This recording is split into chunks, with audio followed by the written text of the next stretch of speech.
Microsoft is down nearly 18% this year, and it might be one of the most doubted great businesses in the entire market right now. Because here's the disconnect. This company just grew revenue 18%, operating income nearly 20%, and its Azure business nearly 40%. Its AI business just passed a $37 billion ARR, and its Azure business is growing faster than Microsoft can even build. Naturally, investors are worried that its AI spending is not going to pay off. It's nearly $190 billion of capex in just 2026 alone. So this isn't about whether Microsoft is going to become a 5x or a 10x. It's about whether one of the strongest businesses in the entire market has become too cheap or too doubted. And is it one of the best risk-adjusted returns in the entire Mag 7? Now, the last couple videos, I've talked about whether you should be buying fear instead of facts. And this is exactly that. One of the best businesses in the world is getting punished for spending, while the underlying company is still compounding. Let me show you what I mean. For years, Microsoft was seen as one of the safest places to own both cloud and AI. Azure, OpenAI, Microsoft 365, and GitHub. Nearly direct ties to every big enterprise on Earth. And then naturally, the narrative started to flip, because AI spending started increasing faster than free cash flow. Microsoft spent nearly $31.9 billion on capex last quarter. It expects nearly $40 billion in Q4 and $190 billion for the entire fiscal year of 2026. This is enormous amounts of money even for Microsoft. And despite all that spending, free cash flow was still nearly positive $15.8 billion for that quarter. But it was held back by nearly $30.9 billion on property and equipment expenses. So naturally, investors, shareholders, and Wall Street are asking the same thing. Is Microsoft spending too fast before proving their return? And now you add AI fears, rising costs, cheaper Chinese models, and the entire software sector selling off, and Microsoft gets thrown right into that entire tech sell-off. So quick question before we keep going. Do you think Microsoft's $190 billion of capex will pay off, or do you think it's too much, too fast? Tell me in the comments. I read them all, and I'm genuinely curious. And a really quick note, this recording was done before the 16% surge of Microsoft stock on July 30th. Regardless though, it doesn't change any of the things that I go over in this video about Microsoft. If any of these things happen over the next year, Microsoft's fundamentals are still rock solid and will remain that way. Now, with that said, there's a big difference between spending ahead of demand and spending without demand. Let me show you the demand picture. Calling a nearly $3 trillion company underrated sounds absolutely ridiculous. But here's what I mean by that. I don't mean that people haven't heard of Microsoft. I mean that the durability of the business itself is extremely underestimated by the market right now. I mean, think about it. It runs Azure, Microsoft 365, Teams, Dynamics, LinkedIn, GitHub, Windows, cybersecurity, search, and gaming, and they all work together under the same roof. A company can run infrastructure on Azure, build on GitHub, work in 365, talk on Teams, manage customers in Dynamics, and layer Copilot across absolutely everything. It makes Microsoft an extremely sticky platform. It's hard and expensive to replace. Customers aren't buying one piece of software. They're letting Microsoft embed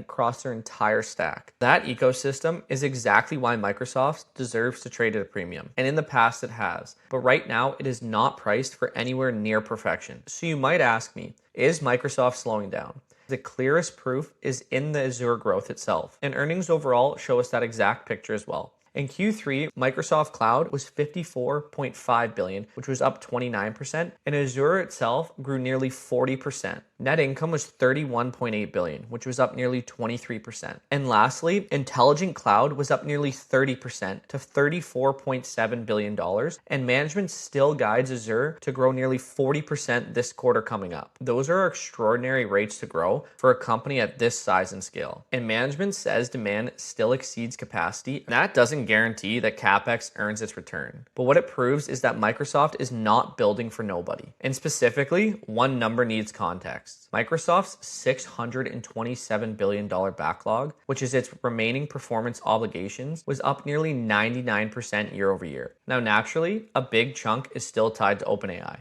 But if you strip out OpenAI, it still grew nearly 26%. The underlying contracted business is strong even without the headline. Now, I also wanted to talk about Microsoft's Copilot because the market itself judges Microsoft's AI entirely through 365 Copilot. And don't get me wrong, Copilot does matter, but it's just one part of the entire Microsoft ecosystem. Microsoft has more than 20 million paid Copilot seats, and that's up from nearly 15 million seats the prior quarter. Now, the broader AI business has hit a $37 billion annual run rate, nearly up 123% year over year. And like I said, Microsoft monetizes AI across the entire stack. And with that said, nearly 140,000 organizations now use GitHub Copilot, and enterprise subscribers nearly tripled year over year. So the beauty of Microsoft is it doesn't need one product to carry the entire investment thesis. It has a bunch of different ways that it can monetize AI across the enterprise. So now before I get into the valuation, I wanted to make a point. None of this means Microsoft should trade at just any price. And at roughly around $393 a share as of July 28th, this recording, it's trading at roughly 23 times trailing and about 22 to 20 times forward earnings. So it's definitely not the cheapest Mag 7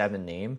Alphabet, Meta, and Nvidia can screen cheaper, but relative to the quality and predictability of this business at this scale, it's now one of the more reasonably valued names in this group. The consensus and the price target that we got to was nearly $580 a share, which is roughly 34.9% from when we did it, which was at $430 a share, and even higher right now, around 40 to 42% higher at around $390 to $400 a share. And there's three different ways that we broke this down. The DCF valuation approach, we have the EV to sales valuation approach, and the EV to EBITDA valuation approach. So for the DCF, we used a growth rate multiple of 10 to 12%, the EV to sales 11.5 times, and the EV to EBITDA of 18 times. So the DCF got us a $595 price target, which is even higher. The EV to sales was around $580, and the EV to EBITDA was around $565.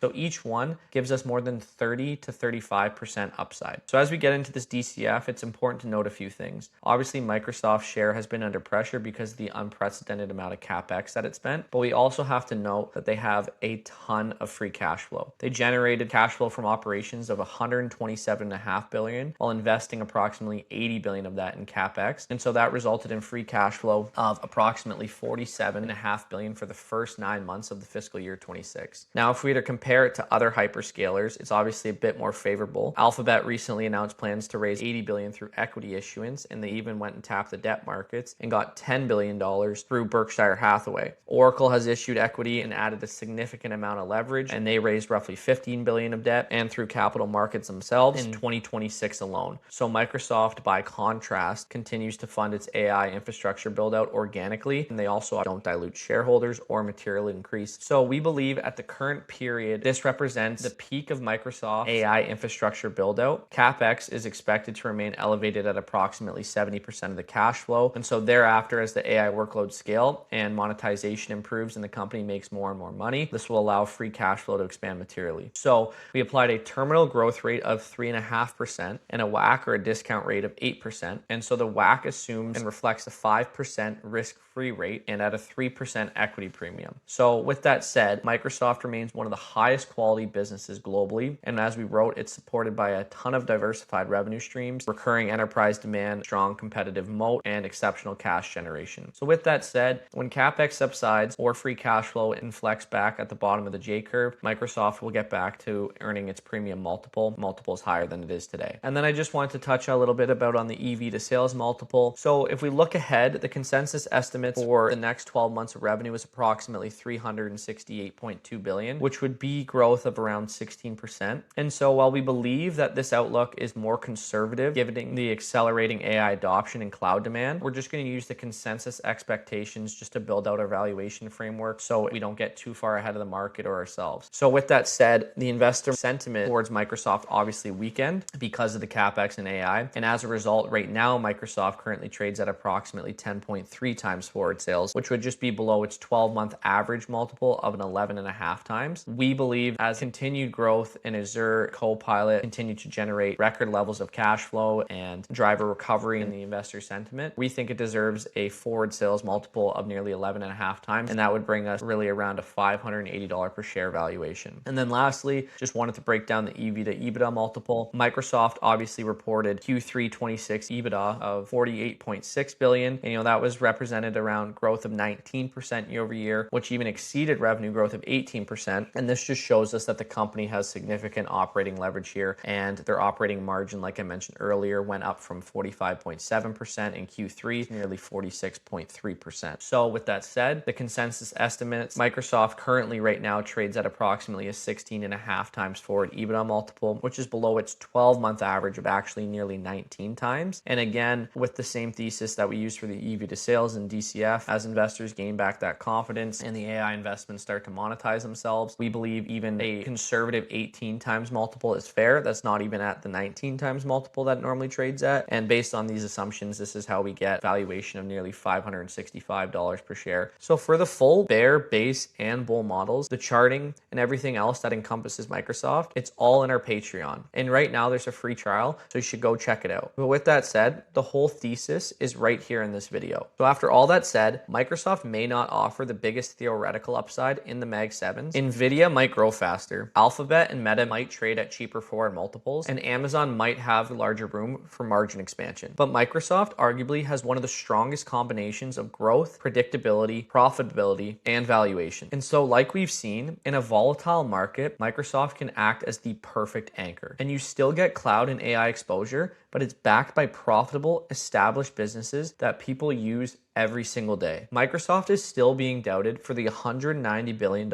it's spending on capex, and the market is still wondering if those returns are ever going to manifest themselves. That concern is fair, but Azure is still growing 40%, and AI revenue is still at a $37 billion run rate, while demand still exceeds capacity. Microsoft does not need to become a 10x stock to be a great investment. It just needs to do what it always does, and that's keep compounding. And at today's beaten down valuation, that might make Microsoft one of the best risk-adjusted returns in the entire Mag 7. This is not financial advice, do your own research. But if this changed on how you see Microsoft, hit like, subscribe, and tell me in the comments, are you buying Microsoft at these levels or not?